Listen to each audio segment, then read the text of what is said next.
Hello, St. William the Abbot family. As we continue in this ordinary time of the church, we're doing this series about back to the basics and just the simple space of the church, right? We come here, we know when we use the term church, it means the people of God. That's who we are. And so the people of God, the Catholic Church, is around the whole world. But what we've realized is that we celebrate these liturgies, these opportunities for public worship. And after time, where it started literally like in someone's home, around a kitchen table or in a living room, more and more people came to the Eucharist, and there was a need to create a space. And that's why we have the beauty of our own church, St. William the Abbot.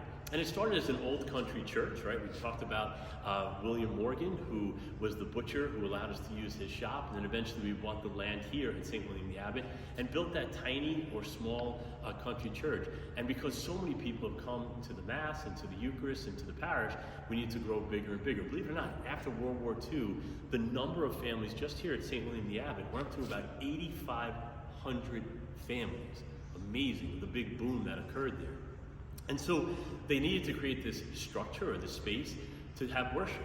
And so very often we come into the church, we realize that right in the center of the area is the altar. That's where the focus is.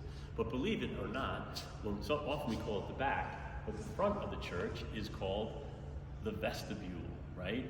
Or the narthex. And that's where we enter in, as we enter into the church, and we walk literally down the aisle.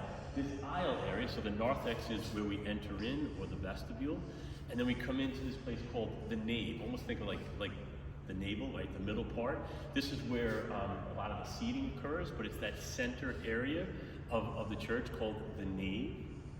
On either side, we have the transepts, right? The north transept and the south transept. And that was a need to expand the size of the church, so we blew those out in the 1980s. And then the very, very center part, right here, where the focus comes to at the altar, is the sanctuary. The sanctuary, again, like that sacred space where we have the holy sacrifice of the Mass occurring up here at the altar. And sometimes if you have the opportunity even to look at the church from above, nowadays, especially since when it was a small country church, which was kind of like a rectangle, since we've made it a little bit bigger through the years, it actually looks like a cross.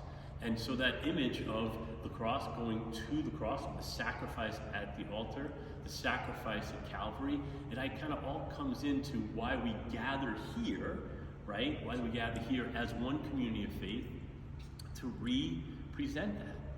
The holy sacrifice of the Mass, Jesus going to the cross, going to Calvary for us. And this becomes that beautiful sacred space that we have. Again, ordinary time, back to the basics, the why we have this incredible and beautiful church of St. William.